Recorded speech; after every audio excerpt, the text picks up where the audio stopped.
Hi everyone, it's Raina. So this video is for the sun in the second house in the natal chart. And the sun represents our healthy ego, which is our sense of individuality and the talents we possess and how we shine them in the world. It's also our sense of purpose, the sun, and our personality traits, the core personality traits, I would say. The second house represents the money that we earn. I would just say our general wealth and our self-esteem. But also, going back to the material, our possessions. So, when the sun is in the second house, there can be pride in one's earning power. So, this can also be like a major concern in life. How much money do I earn? And connecting it to self-worth. So, this can make the person really driven to earn a big income, right? And if this person has several planets, which is called a stellium, in the second house, that focus can become outright materialism. And it's almost like an obsession where the person is just very immersed in the things that they own, how much money they make, how much things cost. Everything is about money, money, money, possessions. And I think that we all know people like that who really base a lot of their conversations. They always are based around the latest thing that they've bought, or you know, how much money they made last year. And sometimes people get put out by that and they get turned off, you know, because they feel like the person is bragging.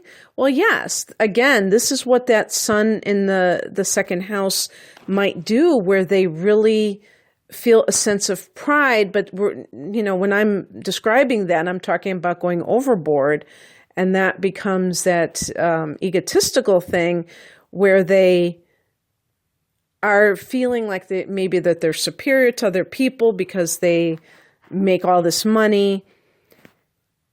And in terms of the genders, men in particular may identify with wealth because the male is associated with the sun, and in the second house, this can mean that men with this placement, really, this is like a full-blown. With women, it might be a little bit lessened. However, they may take pride in their father's wealth or material status.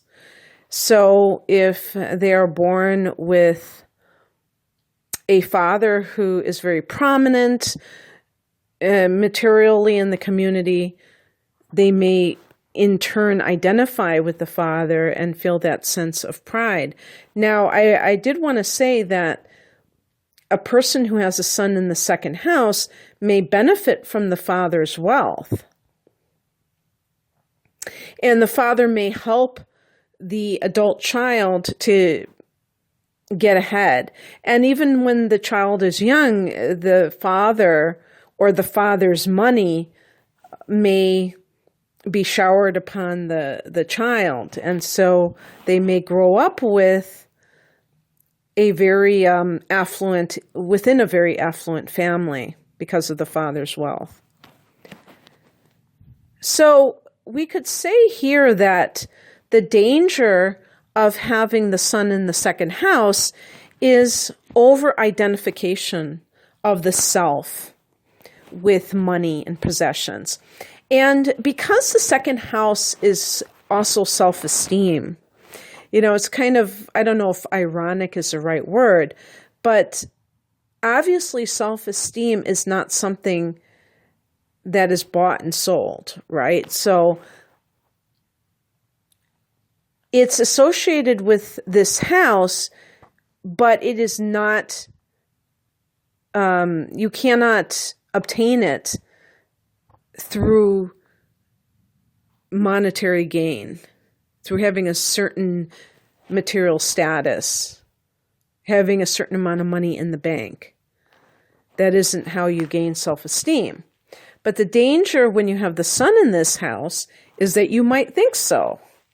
And so a person with the sun in the second house may really devote a lot of their energy to obtaining money, but who knows? Maybe it's never enough, because every time that they earn more money, they don't see a significant change in their self-esteem, and they may erroneously believe that they simply haven't earned enough money yet, or have obtained enough possessions to raise their self-esteem. And the other thing that goes along with this is that it can cause them to neglect their spiritual development because they're so identified with the material. And when I said before, you probably know people like this, I think that, in my observation of hearing people who kind of like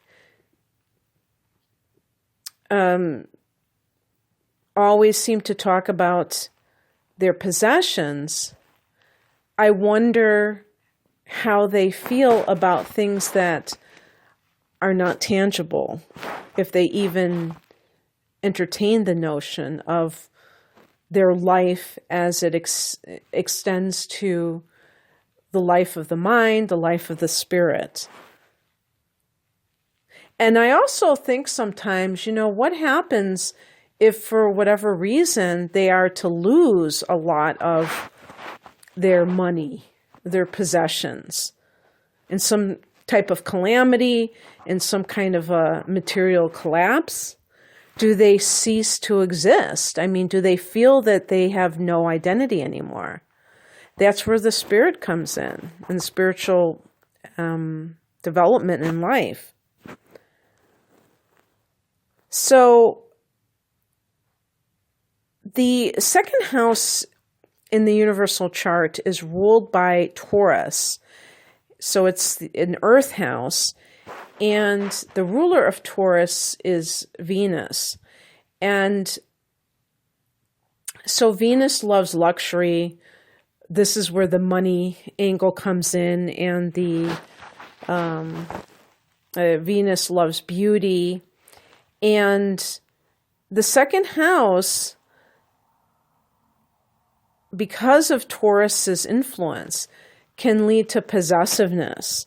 And because this is material possessions, the person may become possessive of their friendships, but they can also help these people to, if their friends need any kind of assistance financially, they may be there to help their friends at the same time, but they may regard their friends as, an extension, like kind of a possession as well, because when the sun is in the second house, the person becomes an honorary Taurus. So they're going to think and act like a Taurus person to some extent. And this means that their relationships may be a little bit on their end, viewing their significant other or their friends as possessions.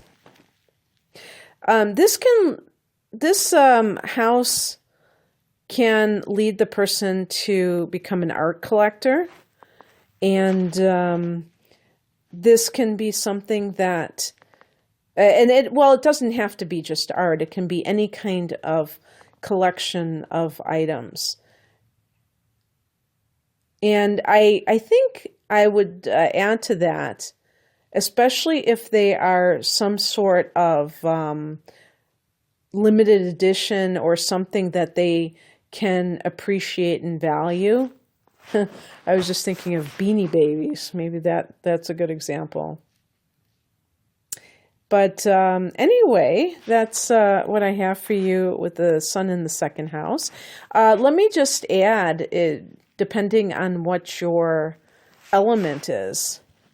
So if you are an earth sign, this enhances all of the practical parts of this. Sun in Taurus for sure, since Taurus rules this house. Virgo and Capricorn, definitely you can have a very grounded sense of material wealth. And I think that this is a great placement for somebody that works in the finances, because you are natural for handling money. And just, I think you would be a good financial planner, maybe even for somebody else. If you are a fire sign, so we're talking about Aries, Leo, and Sagittarius, the sun in the second house can be a great place for somebody who is creative and yet wants to build wealth. And, because fire signs tend to be creative, but in the second house, because it is such a practical house, there is the ability to take that creativity and meld it with something practical. And maybe even this could extend to some kind of program that you create. Maybe you start your own business that deals with finances and does so in a very entertaining way. For air signs, having the sun in the second house can ground you as well as fire signs, because fire and air signs tend to be more interested in abstract things or causes rather than tangible things. And you may even be able to communicate financial issues to others in a very cogent way and help people. Maybe this is a great place for somebody who is some sort of, having a podcast that deals with financial matters, or writing books, or giving lectures. But, again, doing so in a way that can make it easy for others to understand basic concepts in financial topics. And if you are a water signs are great savers. So this works out very well for water signs in the second house, because you do tend to be concerned about your future financial well-being. And I'm especially talking to you, Cancers. But Cancers, I think I read somewhere that there are more billionaire Cancers, billionaires born under the sign of Cancer, than any other sign. So for what that's worth. And the only one I know offhand is Ross Perot. But anyway, the other thing too, I think if you have a water sun sign, is that you're very intuitive. And so in the second house, it's a great placement for having that kind of knack of knowing exactly, let's say you are collecting art or something, or some other kind of object, and you know, okay, this is going to be hot, kind of predicting things like that. And even though I don't think the second house would extend to the stock market, I would just naturally include it there, just as in a broader sense that it's somehow connected to money, so investments and things like that. So in any case, I hope that you enjoyed this, and if you'd like a personal astrological natal chart interpretation, reading, or something along those lines, the link to my website is below. Take care. Bye.